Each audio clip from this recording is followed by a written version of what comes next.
Pahirapan naman ngayon sa paghahanap ng paradahan ang mga motorista dahil sa mabigat na trapiko at dami ng mga sasakyan sa Dagupan City.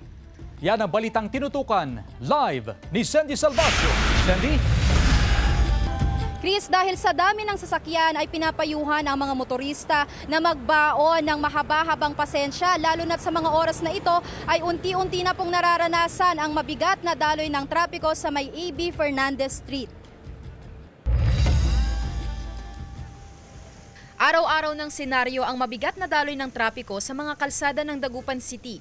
Bunsod ito ng dumaraming volume ng mga sasakyan na dumadaan sa lungsod ngayong holiday season. Kasabay ng pagdami ng mga sasakyan ang kakulangan sa paradahan.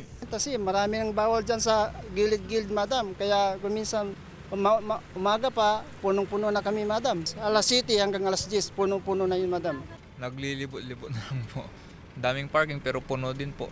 Mas pinahigpit na rin kasi ng Poso ang pagpapatupad ng no parking ordinance lalo na sa Central Business District. Ang ilang sasakyan, pumarada na rin sa mga sidewalk. Talaga ho tayo, mahuhuli ho tayo dyan kasi yung, hindi naman pwede yung tao dadaan na sa karsada. Gagawa ng traffic po yan.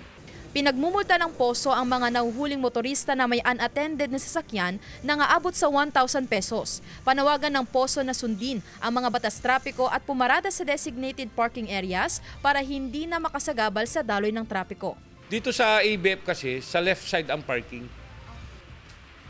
Pag going to Chris, ayon sa Poso ay madalas daw talaga ang traffic congestion sa may A.B. Fernandez Street, lalo na't may mga nakasarang kalsada dahil sa ongoing road construction. Tuwing weekend naman ay nakararanas din ng traffic build-up sa may Burgos Street at paulit-ulit po na ipinapaalala ng Poso na bawal ang pagpaparada sa may right side ng kalsada. Kung maaari ay dumiretso sa may pool side, sa may Barangay Poblacion Oeste at doon na lamang po pumarada. Sa mga oras na ito, Chris, ganito pa rin po ang sitwasyon ng traffic. Asahan na sa mga susunod na oras ay aabot na dito ang mabigat na daloy ng trapiko. Chris?